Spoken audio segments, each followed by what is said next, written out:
Le président polonais Andrzej Duda, en déplacement au Canada, fait une déclaration qui va chambouler tout et tout. Mais le Kremlin n'est pas resté silencieux là-dessus. Et ça va augmenter davantage les tensions entre les États-Unis et la Russie. Et ça, c'est depuis un certain temps, déclare le président Andrzej Duda. Depuis un certain temps, ils sont en train de parler, de négocier le déploiement d'armes nucléaires américaines en Pologne. Et le président Duda, président polonais, déclare clairement que la Pologne est prête à accueillir des armes nucléaires, dit-il, pour sécuriser le flanc est de l'OTAN. Mais l'objectif visé, nous le connaissons tous. La Pologne cherche à avoir cette arme nucléaire pour elle, qui sera synonyme de sécurité totale de la Pologne, puisque la Pologne, en ayant l'arme nucléaire sur son territoire, alors la Russie ne pourra jamais s'attaquer à la Pologne. Mais la question est de savoir, la Pologne qui est pays membre de l'OTAN, est-ce qu'il est dans les objectifs de la Russie de s'attaquer à un pays membre de l'OTAN? Le président russe a été plus que clair là-dessus, en disant, ça ne fait pas partie de nos prérogatives, ça ne fait pas partie de nos objectifs, ça ne fait pas partie de nos ambitions de s'attaquer à un pays de l'OTAN. Ça, c'est pas notre objectif. Mais, vous savez, l'ambition des États-Unis, parce qu'il faut qu'on dise les choses maintenant clairement, l'ambition des États-Unis, au sujet même de l'Ukraine, était de placer ces armes nucléaires là, en Ukraine. De faire de l'Ukraine un laboratoire américain. Et ça avait déjà commencé. Et je crois que c'est ce qui a été démantelé. C'est ce qui a d'ailleurs conduit les Américains à s'imposer là comme étant le soutien phare de l'Ukraine. Mesdames et messieurs, partagez la vidéo dans tous les groupes possibles.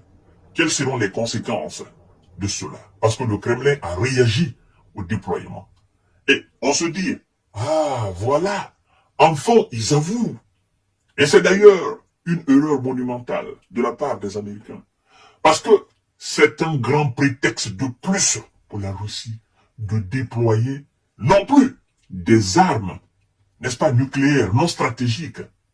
Ça sera des armes dorénavant stratégiques. Parce que souvenez-vous bien, la Russie a déclaré une fois qu'elle va déployer des armes nucléaires non stratégiques en Biélorussie. Vous comprenez? Et ça pour un certain nombre de raisons. Alors, chères dames, chers messieurs, chères demoiselles, partagez la vidéo dans tous les groupes possibles. La Pologne est prête à accueillir des armes nucléaires. La Russie affirme qu'elle garantira sa propre sécurité.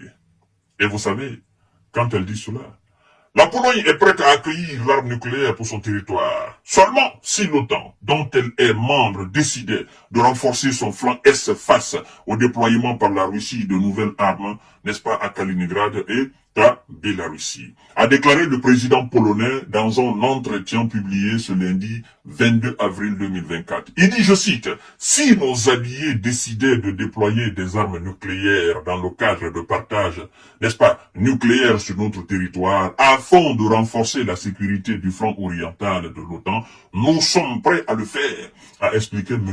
Andrzej Duda au quotidien. Interrogé sur cette possibilité, le porte-parole du Kremlin a affirmé lundi que la Russie garantirait sa sécurité si cela devait se produire. Si les Américains, n'est-ce pas, venaient à prendre le risque à déployer des armes américaines, des armes nucléaires américaines en Pologne, parce que les Français n'accepteront jamais. Alors, les militaires analyseront bien sûr la situation et, dans tous les cas, prendront toutes les mesures de rétorsion nécessaire pour garantir notre sécurité, a déclaré à la presse M. Dimitri Peskov, le porte-parole de Kremlin.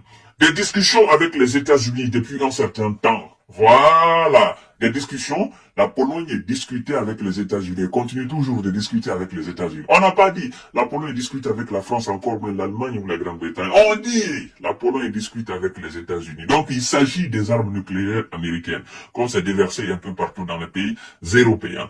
Le chef de l'État polonais, qui se trouve actuellement au Canada après une visite aux États-Unis où il a rencontré notamment l'ancien président Donald Trump et s'est rendu à l'ONU, a ajouté que la question d'un déploiement potentiel d'armes nucléaires en Pologne faisait l'objet de discussions entre la Pologne et les États-Unis depuis un certain temps. Vous comprenez? Voilà. Là, maintenant, c'est clair pour tout le monde, hein. C'est pas une question d'OTAN. C'est une question des États-Unis. Il a dit clairement, les États-Unis. Parce que les gens ne comprennent pas quand on parle souvent d'OTAN. L'OTAN, c'est rien d'autre que les États-Unis. C'est une machine des États-Unis. C'est une politique américaine mise en place pour seulement museler la Russie. C'est tout simplement ça, au fait. Vous comprenez? Et si les Américains venaient à faire cela, ça sera un très grand danger même pour la Pologne. Mesdames et messieurs, il dit, je cite, « J'ai déjà abordé ce sujet à plusieurs reprises », a déclaré Andrzej Duda, qui avait rencontré en mars son homologue américain Joe Biden. Selon ce dernier, la Russie militarise de plus en plus l'enclave de Kaliningrad. Elle est en train de transférer des armes nucléaires au Bélarussie, deux territoires qui sont voisins à la Pologne. En juin 2023, n'est-ce pas, le président Vladimir Poutine avait annoncé avoir transféré au Bélarussie de premières armes nucléaires non stratégiques. Voilà. Mardi, le premier ministre polonais Donald Tusk doit rencontrer à Varsovie son homologue britannique Rishi Sunak et le secrétaire général de l'OTAN Jens Stoltenberg. Voilà. Interrogé sur ce sujet par les journalistes à Varsovie, Donald Tusk a déclaré souhaiter, n'est-ce pas, connaître toutes les circonstances qui ont conduit le président polonais à faire cette déclaration. Ah. Donc, qu'est-ce qu'il y a là? Entre le premier ministre et le président polonais, ils se concertent pas. Ouais, ils se concertent pas. Qu'est-ce qui a poussé le président à faire cette déclaration? Il va chercher à le savoir. Parce que ça, je crois que pour le président, il est dans une lutte de sécuriser son pays, la Pologne. Mais il ne sait pas qu'en faisant cela, il est en train de créer un véritable danger pour son propre pays.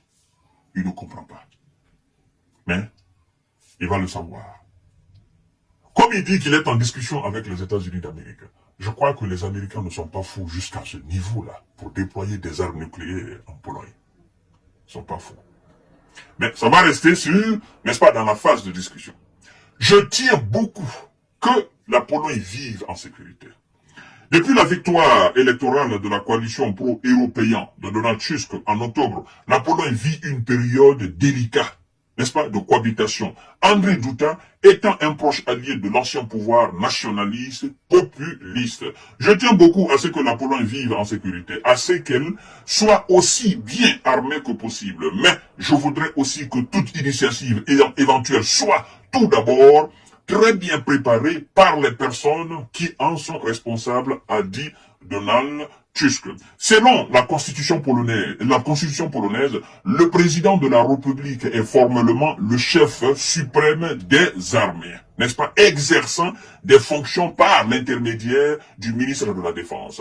Dans les domaines des politiques étrangères, il est tenu de collaborer avec le Premier ministre et les ministres responsables. J'attends avec impatience une rencontre avec Monsieur le Président, a déclaré son Premier ministre.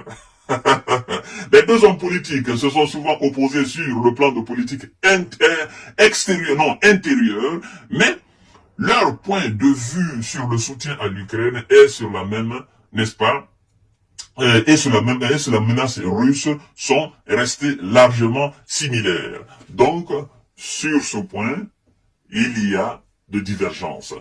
Peut-être que le Premier ministre, n'est-ce pas, n'étant pas au courant de cette déclaration, souhaiterait ou aurait souhaité d'abord débattre ce sujet avec le président dans l'ombre avant qu'il ne fasse une déclaration officielle, n'est-ce pas, à l'extérieur. Alors, chères dames, chers messieurs, voilà comment nous sommes en train d'entrer petit à petit dans cette troisième G. C'est pas encore fait, mais ils sont en discussion pour déployer des armes nucléaires en Pologne. Et, naturellement, le Kremlin dit que elle va prendre des décisions pour sa propre sécurité. Et on ira de déploiement en déploiement d'armes nucléaires dans ce qui est considéré par eux comme des pays alliés, jusqu'à ce que l'heure fatale arrive. Oui. Parce que nous sommes dans une situation d'égo surdimensionné, quoi, dans cette affaire d'Ukraine. Et la Pologne, qui a peur que la Russie ne s'attaque à elle, la Pologne qui veut à coup sûr réellement être une puissance, une véritable puissance militaire dans l'OTAN, se tourne dorénavant vers les États-Unis. Elle ne se tourne pas vers la France, encore moins l'Allemagne, la Grande-Bretagne, vers les États-Unis. Vous comprenez? Donc, certainement, les États-Unis finiront par acheter tous ces pays qui sont frontaliers à la Russie. C'est des pays qui vont finalement perdre leur indépendance et leur souveraineté. Parce que si des décisions doivent être prises concernant leur propre sécurité, n'est-ce pas que ces décisions soient prises par les États-Unis à la Maison-Blanche, ça veut dire que ces pays ne sont pas des pays indépendants. Ce ne sont pas des pays souverains. Vous comprenez? Voilà, mesdames et messieurs. Alors, tout à l'heure, pour notre série d'informations de décortiquage, ça va chauffer entre le bloc occidental, les États-Unis d'Amérique et la Russie. Voilà. Partagez la vidéo dans tous les groupes possibles. Abonnez-vous sur cette page, activez la cloche de notification pour ne plus rater mes vidéos. Merci beaucoup.